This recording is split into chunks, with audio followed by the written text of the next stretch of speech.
Okay, we got it. We're good. Okay.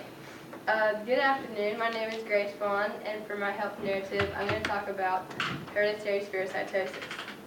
I was diagnosed with hereditary spherocytosis when I was 3 years old, and hereditary spherocytosis is an inherited blood disorder that causes a defect in the shape of your blood cells.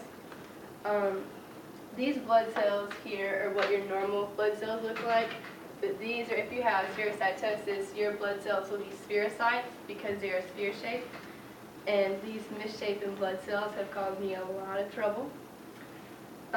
Some background on it, it's fairly rare.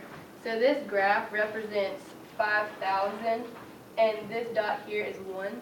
So 1 in every 5,000 people will be affected by hereditary spherocytosis. So statistically, that means about 1 person at upstate will have spherocytosis. And so there are 4 main forms of hereditary spherocytosis. There's the mild form, which affects about 20 to 30% of people. And if you have the mild form, you might present like no symptoms at all, which would be great. Moderate is 60 to 70% of people. Moderate to severe is 10% of people. And the severe form is 3 to 5% of people. And of course, me and my brother both have the severe form. So most symptoms from that are caused by the autoimmune effect of the blood disorder, which is where your body basically attacks itself. Because the blood cells are misshapen, they can't fit through the spleen because they are not flexible and they'll pop inside the spleen. So that causes you to have an enlarged spleen and severe anemia, which is where you have like a lack of blood in your body, and I'd have to have pretty frequent blood transfusions to avoid hemolytic anemia, which is where you don't have enough blood and you can die from that very quickly. Gallstones, gallbladder disease, because of all the red blood cells popping like so fast, like your body can't keep up with the bilirubin, which is what happens when your blood cells pop. It releases bilirubin, so that would back up in my gallbladder and cause gallstones, which hurt very bad. And lethargy is a fancy word for being constantly tired. Because spherocytes have like a third of the life of a regular blood cell, even when they're not being popped in the spleen, they'll last about 10 to 30 days, while a regular blood cell will live about 90 to 120 days. So your body will have to work like overtime to keep up with the red blood cell production. So my heart rate like constantly runs high. So the main treatment option, because there's not any way to really cure it, so you can just treat it. But the main treatment is splenectomy, which is having your spleen removed, which is what I had when I was in 2nd grade. And that's helped a lot, but it's caused me to be like severely immune compromised, because your spleen basically like purifies your blood. And without it, you get sick a lot, and I'm currently sick now. So much fun.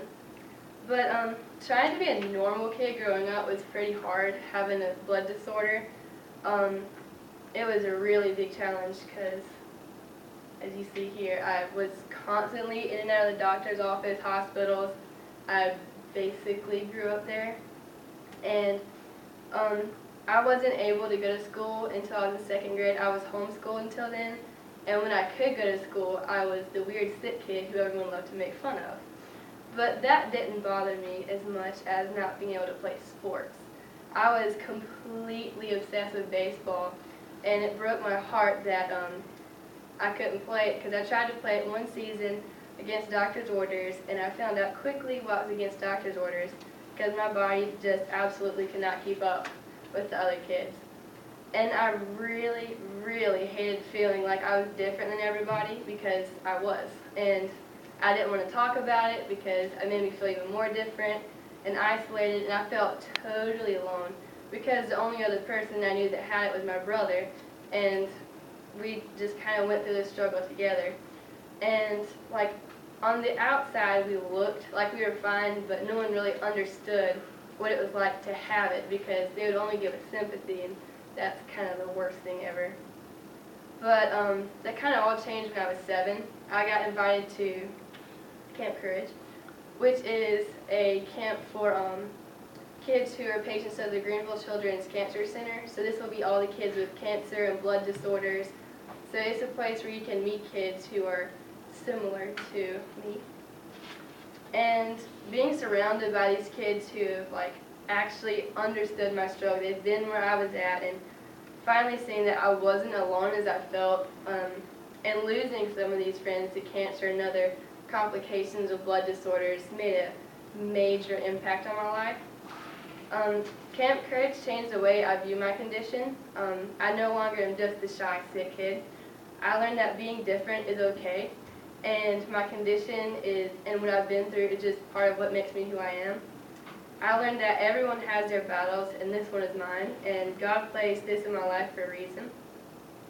And I've aged out of being a camper now, so I have the special opportunity to go back every year as a counselor and share my story with these kids, because I've been where they are, and I'm grateful for the opportunity to make an impact on these kids and give back to the camp that changed my life.